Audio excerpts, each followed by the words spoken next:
Mario, what a great guy. He's given us so many great adventures throughout the years. I figured we could give it back to him by celebrating his birthday. He'll get all of these nice gifts, and he'll even get to keep some of them for a limited time because that's how presents work. Oh, it isn't? Weird. Mario was born in 1985 with the release of Super Mario Bros. Technically, he did have a few appearances before that, but this is what's regarded as the birth of Mario. This game defined the platforming genre, and although I don't think it's that fun to go back to today, it's hard to argue that this isn't one of the most important games of all time. But the thing with Mario is that he's pretty much a jack of all trades, because he covers such a wide variety of game genres. He's been a collectathon, an RPG, a Picross game, or even bad. And because he covers such a wide variety of genres, he doesn't feel out of place in any type of game. And that's an ability I don't think many franchises have. And most of his games, no matter the quality of the gameplay, are usually polished to near perfection. It's a type of care and attention that is barely shown to any other gaming franchise. But how have we celebrated his birthday in the past? This is easily the biggest celebration of the plumber, but there were previous important anniversaries too. The first notable one was his 20th, and all I could find for it was a promotional video from a Japanese GameCube demo disc.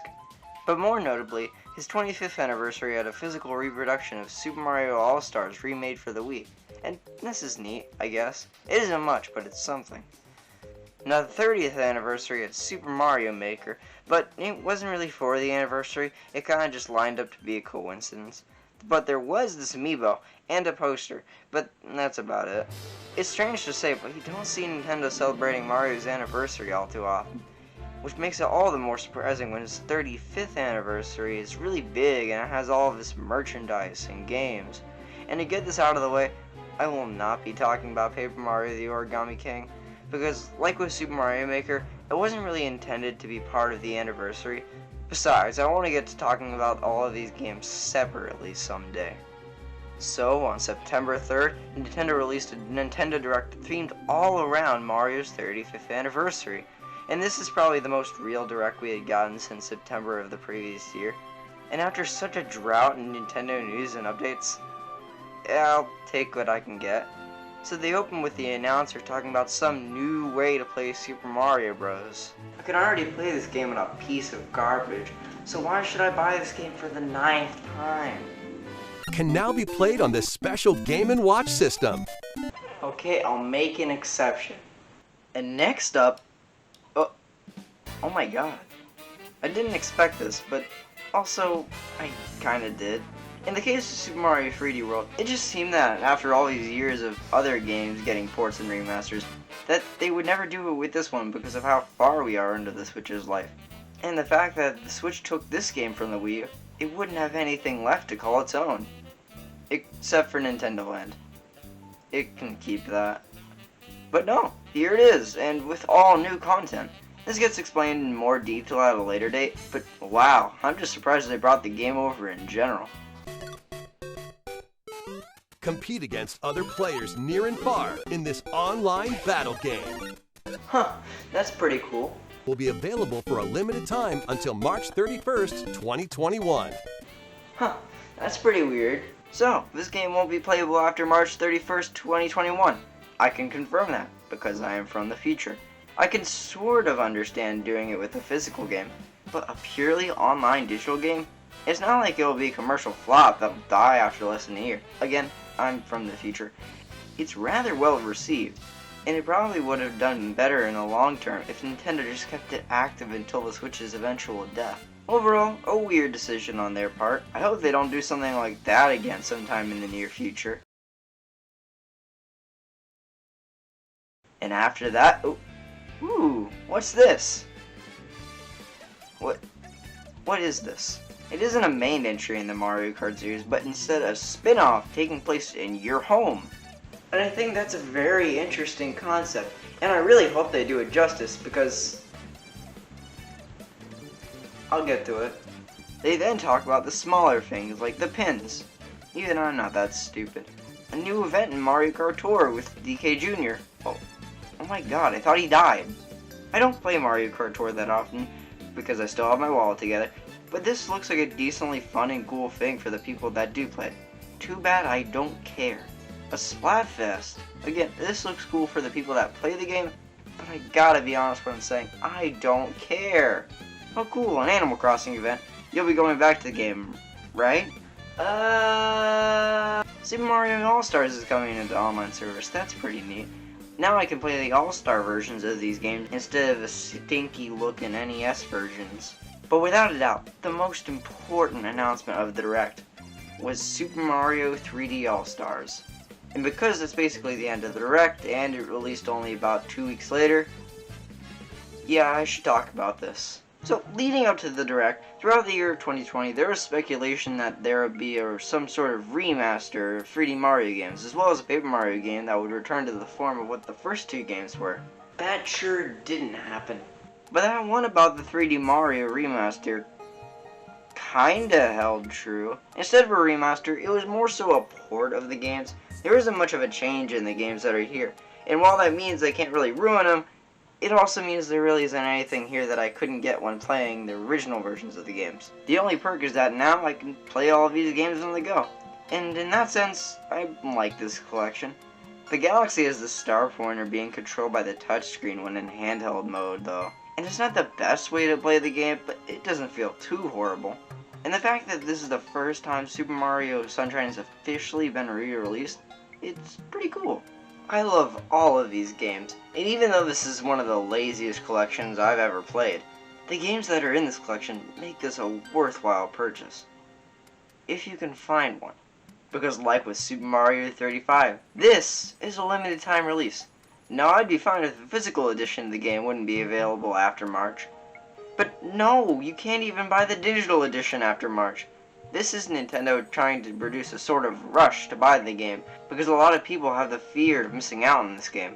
And the thing is, even if you did miss out, you can still very easily find a copy of this game floating around on eBay. People were probably going to buy this game regardless if it had a limited time release. So why make it a limited time release?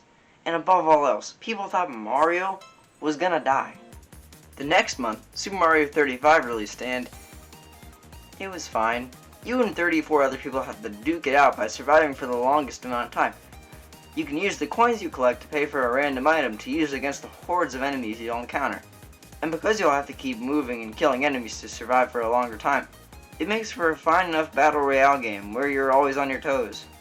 But the drawbacks come with 1-1. Okay, that was fun. Okay, this is getting old. I gotta get out of here! You'll be playing the first stage over and over again because it's the only stage that most people have unlocked. And you might say, oh well, maybe over time everyone will unlock at least a stage in World 2. Yeah, that might have happened, but oops! You can't play the game after March 31st, 2021. It hurts to be in the future. This game is now unplayable. I still can't get over that. If it continued to do what it was doing, it could have gotten so much better. There could have been more characters and even theme packs like with Tetris 99. And speaking of Tetris 99, the game is based mostly on the concept of that game, with similar UI elements being present during the gameplay. And given that Nintendo later released Pac-Man 99, it just makes me question why this is the one they didn't keep. I know this is bad from a consumer's perspective, but I think it's bad from a business perspective as well. Nintendo could have done so much more with this game, and even though it was a fine enough game, it had so much more potential. And because of Nintendo's greed for quick profits, it probably will never meet that potential. But later that same month, Mario Kart Live Home Circuit released for $100. If there's any drawback to the game, it's the price. It's a cool thing to own, but for $100, it isn't worth that much. But everything else about this game is really cool. You can drive your car around your home and make the course design of your dreams. You can put obstacles down, build some walls, or even chase the behemoth. There's so many things you could do with this game, and it feels great to be at the perspective of this tiny car, seeing a Dreamcast as if it were a monument. But if I'm being honest, it feels more like a novelty than anything. I had tons of fun with what I did play, but it's something I couldn't put much time into because it's such a hassle to set up. First, you have to set up all these gates where you want to race through. Then you have to place obstacles down to make the race more interesting. After that, you have to slowly drive through the course you just made, and then you can play the race. If you want to have a different course designed for each race, you have to do that all again. There's nothing they could have really done to fix this, but I'm too lazy for this game. The Super Mario Bros. Game & Watch. I've wasted my money on worse. This is just a tiny version of Super Mario Bros. 1 and 2, as well as a clock and remastered Game & Watch game. Is it practical? No. But this is one of my favorite little trinkets in my collection. This thing is an extremely portable way of playing Mario Bros. 1 and 2.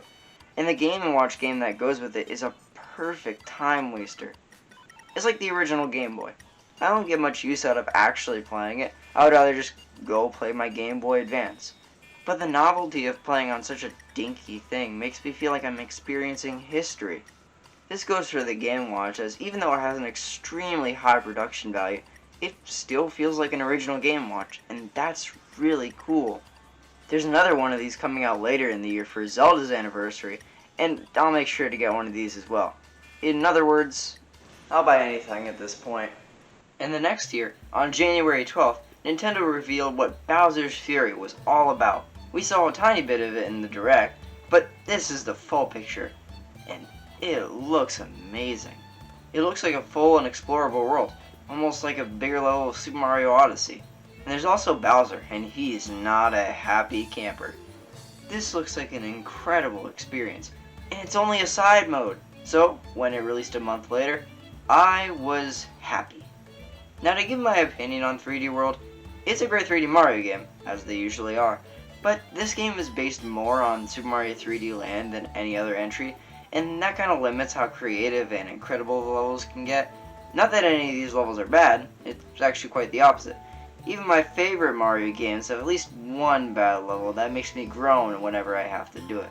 And this game doesn't have any specific level that makes me dread its presence. But on the other hand, there isn't any level that hits the same heights as the other 3D Mario games. Even though I don't like Galaxy 2 nearly as much as its predecessor, I have to admit it does hit that mark quite a few times. The only thing 3D World has like this is its final boss. And even though it's an amazing moment, and one of the standout moments of the series as a whole, it doesn't really have anything like that in any other stage. It isn't like, whoa, I'm gonna play the mouse stage again, that was so fun! It was more like, whoa, what a fun stage that was. But this game was released years ago for the Wii U, and they've changed quite a bit for this new release. There weren't any big changes like a whole new world with brand new levels. It was more like small changes like online play or the save icon being off to the side instead of taking up your time with a thesis statement. But easily, the biggest change is the increased running speed. And this is a godsend. The original wasn't a slow game, but this new running speed makes the controls feel more fluid and quick, which just fits more with the bite-sized level design.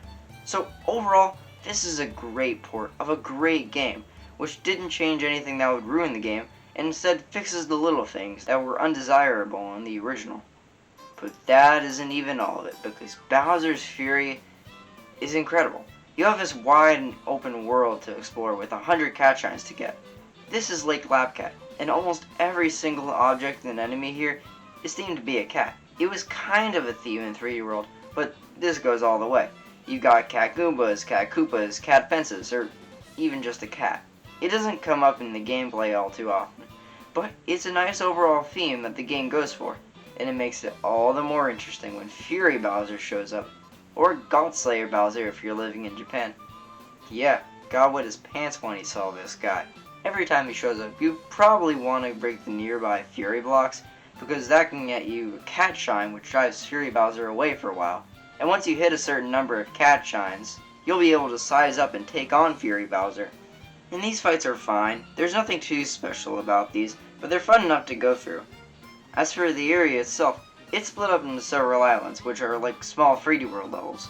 Each of these have 5 cat shines, and even though it can get a bit repetitive, I had fun the whole time I was playing through them, so I don't really care. And as the name implies, Lake Lapcat has a large body of water, and you use Plessie as a mode of transport across it. Plessie was merely used in a select few levels in the base game, but here, you have to use them a lot. And it's a lot of fun to glide on top of the water to get from place to place. There's enough to do in the water, but there aren't too many things to the point where it feels overcrowded. And this side mode is the perfect length. It only takes around 4 hours to get everything, and in that amount of time, the game is able to deliver a perfect experience that never gets old. It reminds me of the quality that Odyssey had in all of its areas, and it perfectly complements 3D World in a way that I didn't think was possible. If you get a bit tired from the game, you can easily go to the other, because each of them are so different in the gameplay style they go for. 3D World is a linear experience with small levels that are fun to go through quickly, and Bowser's Fury is an open world where you're free to go wherever you're able to. In my opinion, this is the best Wii U port as of now. And those were all the games that came out for Mario's 35th anniversary, and I have to say that it was a rather great year for him. He got a port of 3 incredible games, a port with side content attached, 2 other quirky titles, as well as a Game & Watch, and they were all extremely fun to play. But it was a bit held back by the looming fate that Mario would succumb to by the end of the anniversary. Both Super Mario 35 and Super Mario 3D All-Stars had some sort of limit on how many people could play it, or if people could play it at all, and it left a bitter aftertaste for the party. But regardless of that, these were a great few months of games. None of them were bad, despite the business practices that were behind some of them. This is easily the best anniversary Mario's ever had, and it's a year I'll never forget. For more reasons than one.